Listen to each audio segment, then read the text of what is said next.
পোশাক কারখানায় চাকরি ছেড়ে উদ্যোক্তা হওয়ার স্বপ্ন দেখেন জামালপুর সদর উপজেলার তিতপল্লা ইউনিয়নের কাশছিঙ্গা গ্রামের দুই বন্ধু হুমায়ুন কবির ও আনসার বাহিনীতে কর্মরত আল মামুন।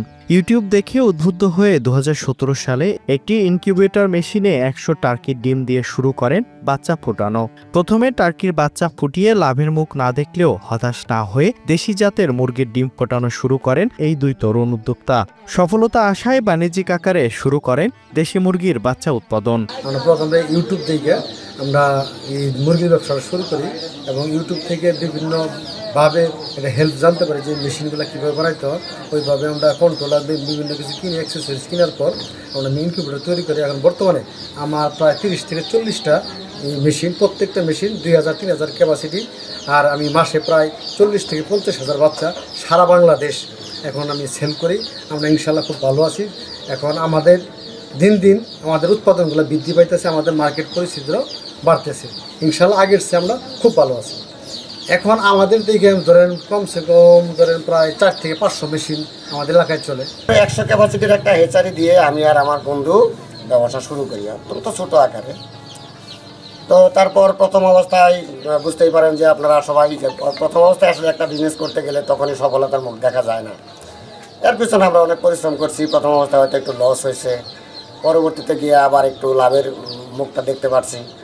তো এই ব্যবসায় আমরা আসার পরে আমাদের বিভিন্ন লোকে, এলাকার লোকে বিভিন্ন রকমের মন্তব্য করছে। সমালোচনার ঊর্ধ্বে আমরা যাইতে পারিনি, সবসময় সমালোচনার মধ্যেই থাকতাম। তো দুটো শিক্ষিত মানুষ কি শুরু করলো, এরা চাকরি বাকরি বাদ দিয়ে কী করবে না করবে, হ্যাঁ মোটামুটি পাগল বলে অভিহিত করছিল। তিরস্কারের মধ্যে আমরা ছিলাম। তো যাই হোক, সকলের তিরস্কার উপেক্ষা করে আমরা আমাদের কাজে এগিয়ে যাই। তো শেষ পর্যন্ত গিয়ে আজ অবধি পর্যন্ত আমি এবং আমার বন্ধু দুজনে যেহেতু আমরা একসাথেই পার্টনারশিপে ব্যবসা শুরু করেছিলাম, পরবর্তীতে কিছুদিন যাওয়ার পর মোটামুটি ব্যবসাটা যখন একটু ডেভেলপ হলো, তখন আমরা আবার যার পার্ট হয়ে ব্যবসা করতেছি। এখন পর্যন্ত আমরা একাত্মতায় আছি ইনশাল্লাহ।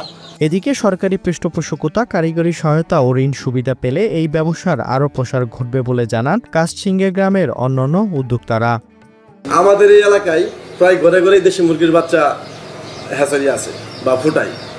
তবে আমরা এটা নিজ উদ্যোগেই করি, সরকার আমাকে কোনো সহযোগিতা করে নাই। যদি সরকার আমাদেরকে প্রশিক্ষণ বা উন্নত মানের ডিম বা আমাদেরকে ক্ষুদ্র ঋণে যদি সহযোগিতা করে, তাহলে আমরা এটাকে আরও বিশাল আকারে নিয়ে যেতে পারবো। সব কিছু মিলা আমাদের এখানে অনেক সুন্দরভাবে আমরা মেশিন থেকে, ইনকিউবেটর থেকে বাচ্চা ফুটাই।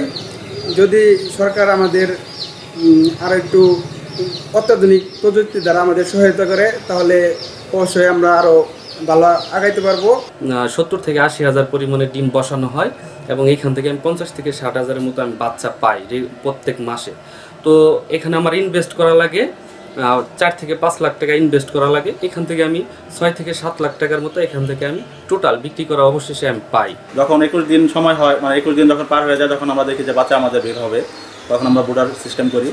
বুডার করার পর আমরা বাচ্চাগুলো যখন বুডারে রাখার পর আপনার 2 থেকে 3 দিন এর মধ্যে বাচ্চাগুলো ঝরঝরা হয়ে যায়।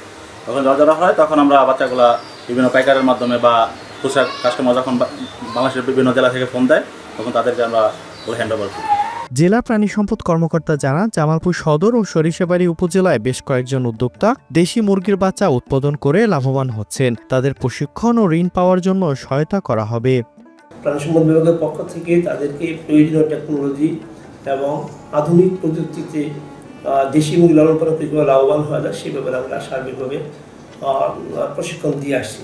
এছাড়া তাদেরকে বিভিন্ন ঋণ প্রাপ্তির ক্ষেত্রে আমরা বিভিন্ন অর্থ লগ্নিকারী প্রতিষ্ঠানের সাথে যোগাযোগ করে তারা এই কাজে আরও বেগবান করতে পারে এবং তারা অর্থনৈতিকভাবে স্বাবলম্বী হতে পারে, সেই ব্যাপারে আমরা সর্বোচ্চ সহযোগিতা করব। অত্যাধুনিক প্রযুক্তি ও কারিগরি সহায়তা, ঋণ সুবিধা, বিপণন সহ সার্বিকভাবে সরকারি বেসরকারি পৃষ্ঠপোষকতা পেলে এই শিল্পের ব্যাপক প্রসার ঘটবে। অর্থনৈতিকভাবে লাভজনক হওয়ায় অনেক তরুণ উদ্যোক্তা তৈরি হবে, বদলে যাবে এই অঞ্চলের আর্থসামাজিক দৃশ্যপট, এমনটাই প্রত্যাশা সবার।